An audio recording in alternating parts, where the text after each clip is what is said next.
ఓం సదాశివసమారంభాం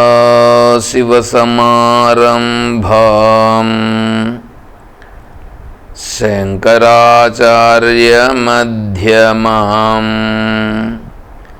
తత్వవిదానందపర్యంతం వందే గురుపరంపరాం.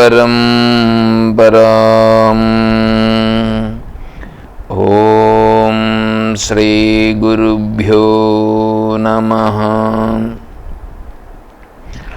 పూజ్య గురుదేవులు తత్వవిదానంద సరస్వతి స్వాముల వారి దివ్య చరణారవిందములకు ప్రణమిల్లుతూ పరిపూర్ణ పరబ్రహ్మస్వరూపులకు ప్రియాత్మ బంధువులారా, ఓం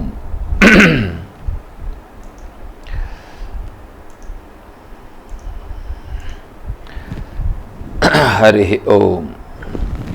శ్రీమద్భగవద్గీత మనం 12వ అధ్యాయం విచారం చేసుకుంటున్నాం. అందులో 19వ శ్లోకంలో అడుగు పెడుతున్నాం. 18 శ్లోకాలు పూర్తయినాయి. 19వ శ్లోకం.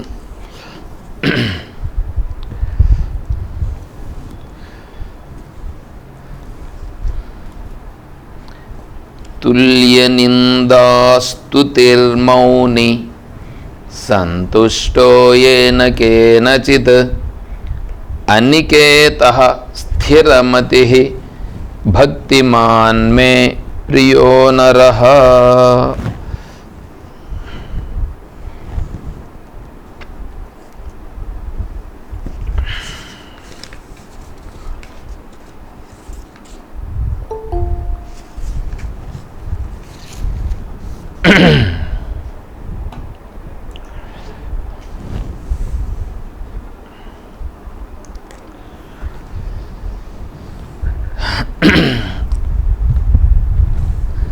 మామూలుగా ఇప్పుడు మనకు భక్తి 12వ అధ్యాయంలో 20 శ్లోకాలు ఉన్నాయి.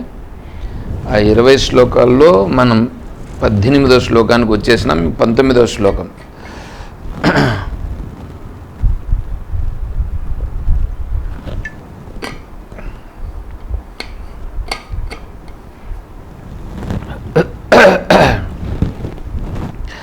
పంతొమ్మిదవ శ్లోకం దాటుకున్న తర్వాత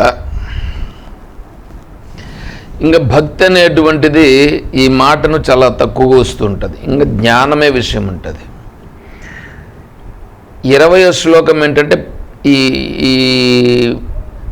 భక్తుని లక్షణాలకు సంబంధించి చెప్పి ఏతు ధర్మ్యామృతమిదం అని ఈ భక్తుని లక్షణాలు ఎవడైతే తను స్పష్టంగా పట్టుకొని తను అలా ఉన్నాడో అనేటువంటిది వస్తుంది. అలా రావడం అనేటువంటిది అతను ఏ స్థితిని పొందుతాడు, అతను ఎలా ఉంటాడు అనేది 20వ శ్లోకం ఫలశ్రుతిని చెప్పుకోవచ్చు. సరే, ఇప్పుడు 19వ శ్లోకం భక్తిని గురించి ఇంక ఇప్పుడు నేనేమన్నా చెప్పాలంటే ఇంకా 13వ అధ్యాయంలో భక్తిని గురించి చెప్పేదానికి అంత ఇది ఉండదు. అయితే అక్కడ చెప్పేదంతా నిజంగా భక్తి అయినా ఇప్పుడు చెప్తున్నటువంటి భక్తిని దృఢంగా ఉండాలంటే ఎలా ఉండాల్సి వస్తుంది అనేది మళ్ళీ 13వ అధ్యాయంలో వస్తుంది. అంటే ఈ భక్తి ఇంత స్థిరంగా దృఢంగా ఉండుట, అందులో నిలబడుట, ఎవడు నిలబడతాడు, ఎలా ఉంటే నిలబడతాడు, దాంట్లో నుంచి చెక్కు చెదరకుండా ఉండగలుగుతాడు అనేటువంటిది 13వ అధ్యాయం నుంచి మళ్ళా స్టార్ట్ అవుతుంది. కాబట్టి భక్తి అనేటువంటిది ఏంటి అని అంటే, మామూలుగా మనకు తెలిసిన భక్తి అది సరిపోతుందా? మనకు తెలిసిన భక్తి ఏంటంటే దేవుడు విగ్రహ రూపంగా ఉన్నాడు, దేవుడు తీర్థయాత్రలు చేసి మనం అక్కడ దూరంగా వెళ్ళి ఆ స్వామిని దర్శిస్తే మన ఇంటిలో ఉండేటువంటి వెంకటేశ్వర స్వామి కంటే తిరుమలలో ఉండేటువంటి వెంకటేశ్వర స్వామి చాలా శక్తివంతుడు. అంటే మన ఇంటిలో ఉండేటువంటి వెంకటేశ్వర స్వామి తిరుమలలో ఉండే వెంకటేశ్వర స్వామి చాలా తేడా. మన ఇంటిలో ఉండేటువంటి శ్రీరామచంద్రుల వారి కంటే అయోధ్య నగరంలో వెలిసి ఉన్నటువంటి శ్రీరామచంద్రుల వారి యొక్క శక్తి సామర్థ్యాలు చాలా ఎక్కువ అనేటువంటి భావాలు మనకు ఉంటాయి. ఇవంతా నిజమైన భక్తి కాదు, భక్తియే కానీ నిజమైన భక్తి కాదు. తర్వాత పూజలు చేస్తే భక్తి, తర్వాత బలులిస్తే భక్తి, తర్వాత దేవతలకు ఇంకా వేరే విధంగా, అంటే ఇప్పుడు మామూలుగా మన ఆఫీసర్ల దగ్గర ఏదైనా మన పనులు చేయించుకోవాలని అంటే ఆఫీసర్లకు మనం ఏదో ఒక విధంగా వాళ్ళకు సరిపోయేటువంటివి ఇచ్చి మనకు సరిపోయేటట్లుగా వాళ్ళు మాట్లాడేటట్లుగా మనం చేసుకుంటాం చూడు, దానిని భక్తి అని మనం అనుకుంటుంటాం. అంటే ఆ ఆఫీసర్ల దగ్గరికి వెళ్ళి మనకు సరిపోయేట్లుగా చేసుకునేదానికి వాళ్ళకి ఏదో లంచం చూపడం, దాని ద్వారా చేసుకోవడం. అలాగే ఇక్కడ దేవతలకు కూడా దేవతలకు సంబంధించి మనకు తెలిసిన రూట్లో ఆ హుండీలో వేయడమో, లేకపోతే ఆ దేవుని పేరు చెప్పి ఏదో ఒకటి చేయడమో, లేకపోతే ఇక్కడ ఎవరికైనా దేవుని పేరు చెప్పి దానం చేయడమో, తర్వాత ఆ దేవుని పేరు చెప్పి యజ్ఞం చేయడమో, ఇటువంటివన్నీ చేస్తుంటాం. అది భక్తినా అంటే భక్తియే కానీ నిజమైన భక్తి కాదు. ఆ తర్వాత వీళ్ళు జపములు, తపములు, ధ్యానము ఇవంతా అంటూ ఉంటారు. నియమము, నిష్ఠ ఇవంతా ఇది భక్తినా అంటే వాళ్ళు భక్తితోనే అని చేస్తారు. ఎందుకంటే ఇప్పుడు ఏకాదశి ఉపవాసం ఉంటారు. ఏకాదశి ఉపవాసం ఉండుట తప్పు అని నేను చెప్పట్లేదు, కానీ అది ఇవన్నీ కూడా ఏంటంటే ఒక నియమ పద్ధతి ప్రకారం ఉండాలి. అలా లేకుండా వీళ్ళనుకొని చేస్తున్నారే, వీళ్ళనుకొని చేస్తున్నటువంటిది అది భక్తిని వీళ్ళు అనుకుంటుంటారు, కానీ అది నిజమైన భక్తి కాదు. మరి నిజమైన భక్తి అంటే ఎట్లా అంటే ఇవన్నీ వద్దా అంటే ఇవన్నీ ఉండాలి. ఇవన్నీ ఉండేటువంటివన్నీ కూడా ఎందుకు సపోర్ట్ చేయాలంటే ఆత్మస్వరూపమును తెలుసుకునేదానికి సపోర్ట్ చేసేటట్లుగా ఉండాలి. నువ్వేమైనా చెయ్యి, నువ్వేమన్నా చెయ్యి, ఆత్మతత్వమును తెలుసుకునేదానికి నాకు ఇప్పుడు చేస్తున్నటువంటి పని సపోర్ట్ చేస్తుందా? చేస్తే అది భక్తి, దాంట్లో డౌటే లేదు. ఆత్మతత్వాన్ని తెలుసుకునేదానికి సపోర్ట్ చేయలేదు, అది భక్తి కాదు, అది నిజమైన భక్తి కాదు. కాబట్టి ఇప్పుడు తీర్థయాత్రలు చేయడం భక్తి కింద వస్తుంది. తీర్థయాత్రలు చేయడము అక్కడ చూడడం కోసం పోయేది అది కాదు భక్తి. తీర్థయాత్రలు చేస్తే అక్కడ ఉండేటువంటి ఆ మహాత్ముల యొక్క దివ్యమైనటువంటి పాదములంతా కూడా తిరిగినటువంటి ప్రదేశం, ఆ ప్రదేశాన్ని నేను చూస్తున్నాను, మహాత్ములు నడయాడిన ప్రదేశంలో నేను తిరుగుతున్నాను అనే దృష్టితో మనం వెళితే అది ఆత్మజ్ఞానానికి దారితీస్తుంది. అంటే మహాత్ములుగా ఉండేవాళ్ళు ఎంత శారీరక శ్రమను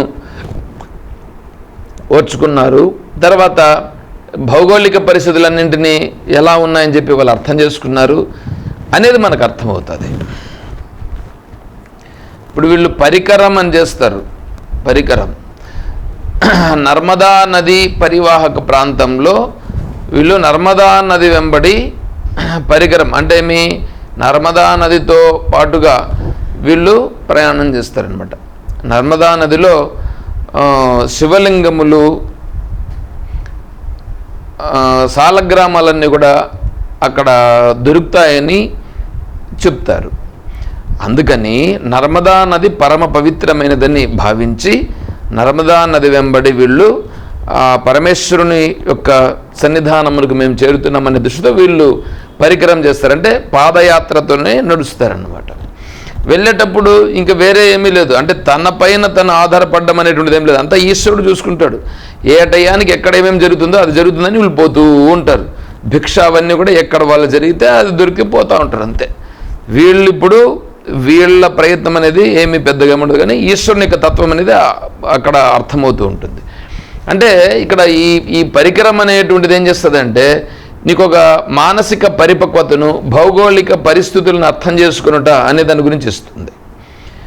తర్వాత శంకరాచార్య స్వాముల వారు, మహాసద్గురు మలయాళ స్వాముల వారు వీళ్ళందరూ ఏం చేశారంటే భారతదేశం అంతా కూడా పాదయాత్రతో సంచారం చేశారు.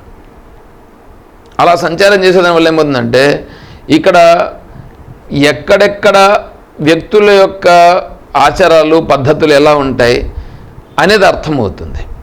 తర్వాత ఇంకొక విషయం అర్థమవుతుంది ఏమిటంటే, ఇప్పుడు నేను ఇక్కడున్నాను అనుకోండి, సపోజ్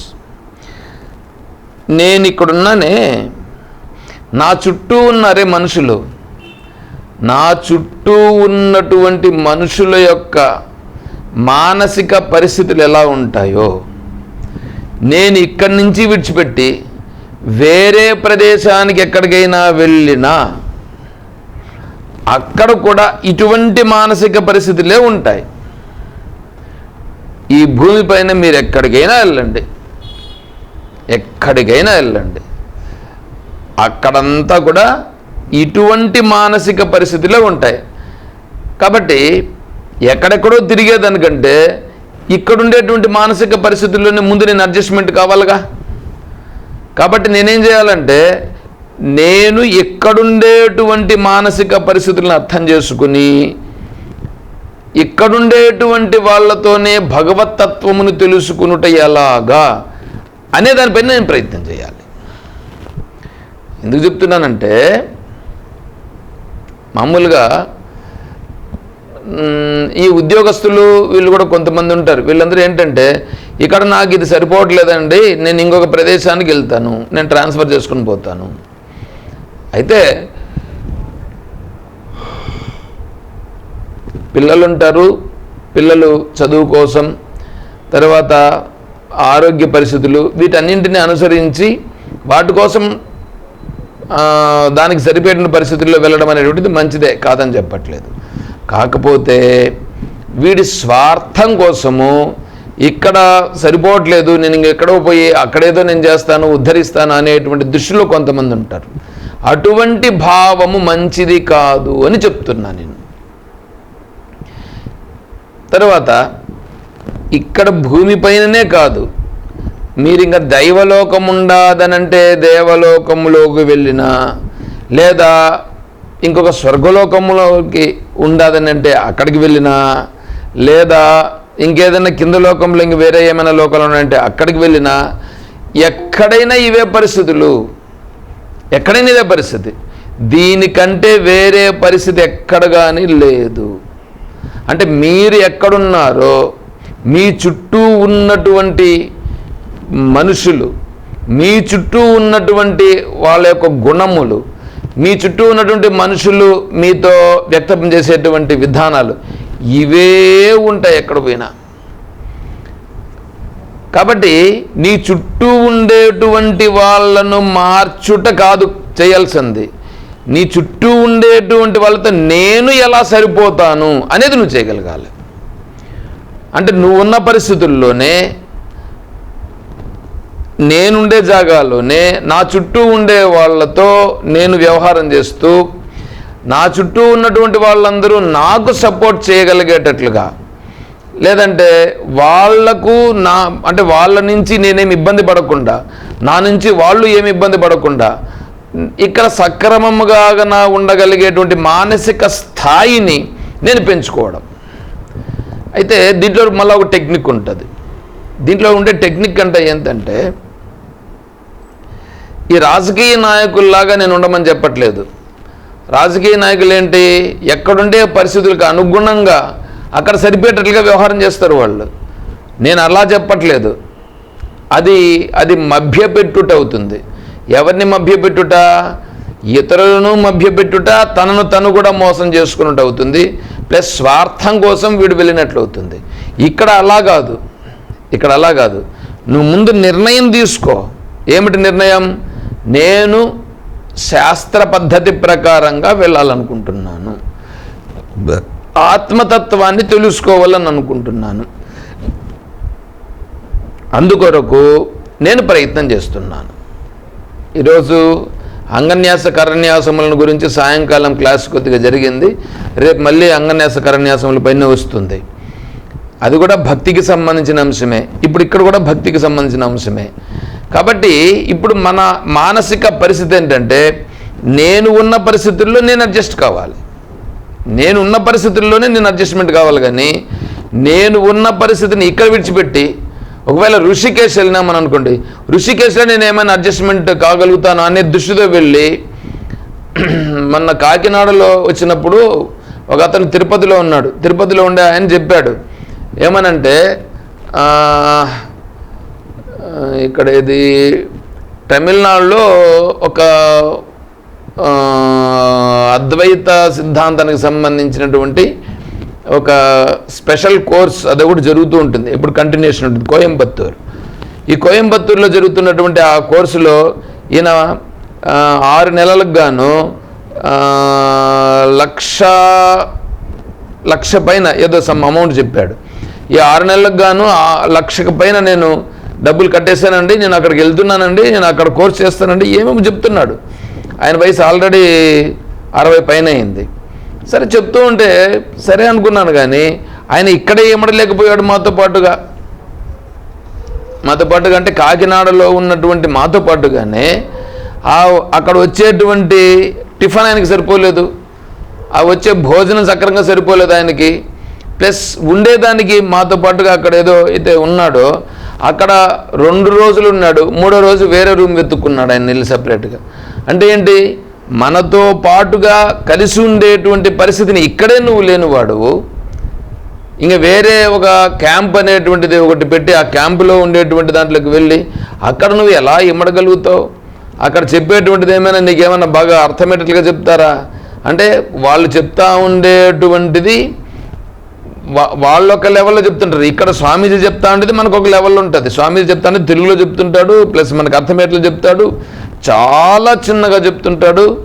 అటువంటిదే మనకు అర్థం కాలేదంటే ఇంకా అక్కడికి వెళితే కోయంబత్తూర్లో ఇంగ్లీష్లో చెప్తారు. ఆ ఇంగ్లీష్లో చెప్పినప్పుడు దాన్ని కరెక్ట్గా ఎక్కడ క్యాచ్ చేస్తావు. ప్లస్ అంతేకాకుండా నీకు ఇంకా వేదాంత విషయాలు వాళ్ళు కఠినమైన పదాలతో చెప్తుంటారు. అటువంటివంతా నీకు ఎక్కడ అర్థమవుతుంది? కాబట్టి నువ్వు ఎక్కడైతే ఉన్నావో ఒకటండి, నీకు అదేందో సాక్షి భాష్యము, తర్వాత ప్రమాత, ప్రమాణము, ప్రమేయము, అప్రమేయము ఇటువంటి పదాలను ఉపయోగిస్తే నీకు అర్థమయ్యేదానికంటే నీకు తెలిసిన భాషలో నీకు అర్థమయ్యేటట్లుగా వాటిని చెప్పి నువ్వు అర్థం చేసుకోవడం అనేటువంటిది ముఖ్యమైనది కావాలి. అంతేగాని పదాలు ప్రయోగించి దాంట్లో సంస్కృతము, వ్యాకరణము ఏంటంటూ చెప్పి అవన్నీ చెప్పి చేయడం అనేటువంటిది, తెలుసుకోవడం అనేది ఉంది చూడండి, దానికి సంబంధించి ఆ వయసులో చేయాలి. అది ఏ వయసులో? బ్రహ్మచారిగా ఉండేటప్పుడు ఆ పని చేస్తే సరిపోతుంది. అది నేను కాదని నేను చెప్పట్లేదు. బ్రహ్మచారిగా ఉండేటప్పుడు వాటిని విడిచిపెట్టేసి ఇప్పుడు ఈ వయసులో మళ్ళీ నేను వాటికి వెళుతాను అంటే ఇప్పుడు ఈ వయసులో మనకు అది సరిపోయేది కదా, అది సూటబుల్ కాదు. ఈ వయసులో సూటబుల్ అయ్యేటువంటిది ఏంటి? ఇప్పుడు జీవితం అంటే ఏంటి, జీవిత లక్ష్యం అంటే ఏంటి, ఈ జీవిత లక్ష్యాన్ని నేను ఎలా తెలుసుకోవాలి, నేను ఎలా ముందుకెళ్ళాలి, ఇది తెలుసుకోవాలి. కానీ అడిపి నేను మళ్ళా ఈ కోర్స్ చేస్తాను, ఆ కోర్స్ చేస్తాను, ఆ కోర్సులో ఇలా ఉంటాను, ఇది నిజమైనటువంటి పద్ధతి కాదు. ఎందుకంటే ఇప్పుడు వయస్సు ఎక్కువయ్యినది, పైగా ఇప్పుడు మనం వెళ్ళి శాస్త్రాన్ని దానిని పట్టుకొని అలా అధ్యయనం చేస్తామనంటే అది కుదిరే పని కాదు. కాబట్టి ఏం చేయాలంటే మనకు ఇప్పుడు ఏది అవసరం, నేను జీవితంలో కడతేరేదానికి కావాల్సినటువంటిది అవసరమైనది ఏది, అది తెలుసుకోవాలి.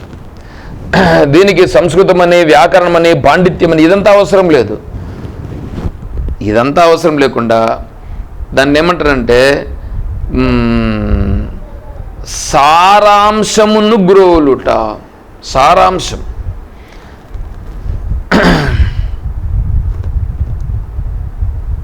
అలా సారాంశమును గ్రోలే మార్గమును గురించి చెప్పడానికే మనకు భగవద్గీత వచ్చిండేది. ఇప్పుడు వేదముల యొక్క సారము, ఉపనిషత్తుల యొక్క సారము భగవద్గీత. అటువంటి వేదసారమైనటువంటి ఆ భగవద్గీత తత్వాన్ని తెలుసుకుంటే తద్వారా మనకేమవుతుందంటే మనం ఆత్మతత్వాన్ని తెలుసుకునేటువంటి మార్గానికి చాలా సులభంగా వెళ్ళిపోతాం. అది తెలుసుకునే దానికి ప్రయత్నం చేయాలి. అది భక్తి అవుతుంది, అది నిజమైన భక్తి అవుతుంది. అంతేగాని వేరే విధంగా చేసేటువంటివి భక్తి కావు. పైగా మనము చేసేటువంటివన్నీ కూడా, నువ్వు చేసే పూజ కానీ, నువ్వు చేసే యజ్ఞం కానీ, నువ్వు చేసే దానం కానీ, నువ్వు చేసేటువంటి ఉపవాస దీక్షలు కానీ, తర్వాత నువ్వు తీసుకున్న సన్యాసము కానీ, లేదంటే అంతకుముందు అంటే సన్యాసం తీసుకున్న కథ వాళ్ళు కూడా కానీ, ఇంకొంతమంది వివాహం చేసుకుంటారు. వివాహం చేసుకున్న వాళ్ళు కానీ, ఏదైనా కూడా కానివ్వండి, ఇది దేనికి సపోర్ట్ చేయాలంటే ఆత్మతత్వమును తెలుసుకునే దానికి సపోర్ట్ చేయాలి. పిల్లలను కన్నా దానికోసం కూడా ఆత్మతత్వానికి సపోర్ట్ చేస్తుందా? అది అంటే నువ్వు ఏం చేసినా ఏం చేయాలి, ఆత్మతత్వానికి సపోర్ట్ చేసేటట్లుగా నేను ఇప్పుడు చేస్తున్నాను. పూజ, యజ్ఞం, దానం, తపస్క్రతు, నువ్వు చేసేటువంటి లౌకిక వ్యవహారాలు, నువ్వు చేసేటువంటి ఆధ్యాత్మిక వ్యవహారాలు, అంటే మీ శృతి స్మృతి స్మార్తకర్మలు ఏవైనా సరే అవన్నీ కూడా ఆత్మతత్వానికి సపోర్ట్ చేస్తాయా? ఆత్మతత్వానికి సపోర్ట్ చేస్తే ఇప్పుడు నాకు సరిపోతుంది, అది భక్తి అవుతుంది. అలా కాకుండా ఆత్మతత్వము కోసము కాకుండా ఇంకా వేరే దానికి దేనికోసము చేస్తున్నావు, ఓకే, అది నీ దృష్టిలో భక్తి అవుతుందే కానీ శాస్త్రము దృష్టిలో భక్తి కాదు. శాస్త్రం యొక్క దృష్టిలో భక్తి కాదు. ఇప్పుడు చూడండి 19వ శ్లోకంలో మనకు భగవంతుడు చెప్తున్నాడు. ఏం చెప్తున్నాడు ఇప్పుడు ఇక్కడ? తుల్య నిందాహ స్తుతి, తుల్య నిందాస్తుతి, నిందా స్తుతి, నింద మరియు స్తోత్రము ఎవనికి సమానములో చిత్త వికారమును కలిగించవో. నేను ఇంతవరకు చెప్పిందేమి? భక్తికి సాధనను నేను చెప్పాను. సాధన సాధ్యం, సాధనతో సాధ్యం అనేటువంటిది సిద్ధిస్తుంది నేను చెప్పిన విధానం. ఇక్కడ అది కాదు చెప్తా ఉండేది, భగవంతుడు చెప్తా ఉండేది అది కాదు. సాధ్యమైనటువంటి దానిని, అంటే సిద్ధమైన ఉన్నటువంటి దాని గురించి చెప్తున్నాడు. అంటే ఏదైతే సాధనతో సాధ్యమవుతుందో, సాధనతో ఏదైతే సంపాదించగా, అంటే నిజంగా అయితే సాధనతో సాధ్యము ఏమంటే సాధనతో సాధ్యమనంటే ఇప్పుడు విషయం ఏంటంటే, ఇప్పుడు సపోజ్ నాకు ఒక బిల్డింగ్ లేదు, అప్పుడు ఏం చేస్తానంటే బిల్డింగ్ కొరకు నేను ఇప్పుడంతా కూడా ప్రయత్నం చేసి ధనమును సంపాదించి కూడబెట్టి ఇప్పుడు నేను బిల్డింగ్ను కట్టుకొనుటనో లేదా కొనుక్కొనుటయో చేస్తాం. అంటే అదేమైంది? అప్పుడు అది సాధ్యమైనది, ఇది సాధన అయినది. ధనములను వీటన్నింటిని సంపాదించుకునుట సాధన, అది సాధ్యం. ఏది? బిల్డింగ్ కట్టుట, బిల్డింగ్ను కొనుక్కొనుట, ఇది సాధ్యం. అంటే నా దగ్గర లేనిది వచ్చింది. అలా కాదు ఇక్కడ ఏంటంటే సాధన సాధ్యములు, అనేటువంటి రెండు ఉంటాయే, ఈ రెండింటినీ దాటినటువంటి వాడి గురించి ఇక్కడ చెప్తున్నాడు భగవంతుడు భక్తిలో. అంటే మీ సాధన అనేటువంటిది మనం ఇంతవరకు వివరించుకున్నది సాధన గురించి, దాని ద్వారా పొందేటువంటిది సాధ్యము. ఇంతకుముందు లేకున్నా ఉంటే పొందితే అది సాధ్యం. కానీ ఇప్పుడు ఇక్కడ అట్లా కాదు. తుల్య నిందాస్తుతి, నిందయందు కానీ స్తుతి యందు కానీ, నింద చేసిన స్తుతి చేసిన రెండింటిలో కూడా తుల్య. తుల్య అంటే సమానమైనటువంటి వాడు, నిందాస్తుతులను సమానముగా చూచేటువంటి వాడు. నిందాస్తుతులను సమానంగా చూచేటట్లాగా అంటే ఈ నింద స్తుతి, నింద చేసేది ఎవరు చేస్తారు? మనస్సు చేస్తుంది. స్తుతి చేసేది ఎవరిని చేస్తారు? మనస్సునే చేస్తుంది. కానీ ఇక్కడ మనకేమనిపిస్తుందంటే, నింద చేస్తూ ఉండేది ఎవరో నిందిస్తున్నారు, నింద పడుతూ ఉండేది నేను నిందపడుతున్నానని మనం అనుకుంటుంటాం. నింద పడుతూ ఉండేది నేను అంటే, నేను అని అంటానేది ఇప్పుడు ఎవరు? సాక్షి అంటూ ఉందా, లేదా ఇక్కడ మనోవిశిష్ట చైతన్యం అంటూ ఉందా? రెండింటిలో చూసుకోవాలా. రెండున్నాయి ఇక్కడ. రెండింటిలో ఈ మనోవిశిష్ట చైతన్యం ఉంది చూడండి. ఆ మనోవిశిష్ట చైతన్యం అంటే మనస్సుతో కూడిన చైతన్యం. ఈ మనస్సుతో కూడినట్లుగా ఉండే చైతన్యముతోనే ఇప్పుడు మనం ఇక్కడ వ్యవహారం చేస్తున్నాం. కానీ ఇక్కడ భక్తి నిజమైన భక్తి కలిగిన వాడు ఏంటంటే సాక్షిగా ఉంటాడు. ఈ భక్తి కలిగిన వాడు సాక్షిగా ఉన్న కారణం చేత ఇప్పుడు ఇక్కడ ఏదైనా జరిగింది, దానిని చూచింది, దానిని గ్రహించింది, దానికి వికారం చెందుతూ ఉండేది ఈ మనస్. వికారం చెందుతూ ఉండేది మనస్. అనింది ఈ మనస్సును అన్నారు, ఆ తర్వాత గౌరవించిన ఈ మనస్సును గౌరవిస్తున్నారు. ఇప్పుడు నేను ఈ మనోవిశిష్ట చైతన్యమా, లేకపోతే నేను సాక్షి చైతన్యమా? ఏంటబ్బా ఇది?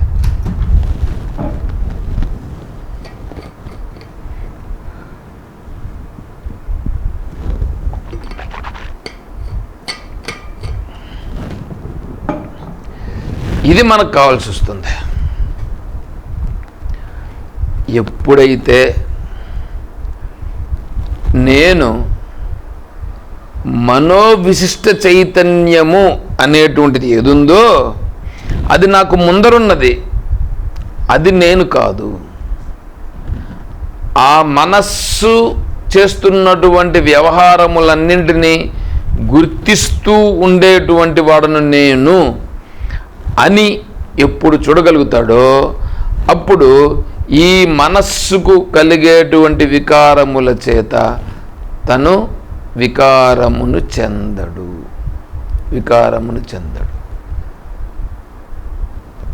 అతను మాత్రమే వికారమును చెందడు. మిగిలిన విధానములలో ఎవడు ఆశ్రయించినా, మిగిలిన విధానములలో ఎంత గొప్ప స్థాయిలో ఉండినా వాళ్ళు వికారమును చెంది తీరుతారు.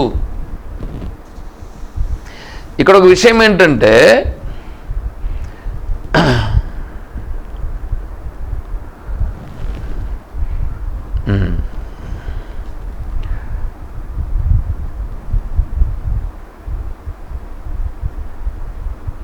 మహర్షులుగా ఉండే వాళ్లకు కోపం వస్తుందా రాదా? వస్తే శాపం ఇస్తారా ఇవ్వరా? ఇది పాయింట్, ఇది క్వశ్చన్. దానికి స్వామీజీ ఏమన్నారంటే, మహాత్ముడైతే అతనికి కోపము రాకూడదు. కోపం వస్తే అతను మహాత్ముడు ఎట్లవుతాడు? కోపం వచ్చింది ఎవరికి?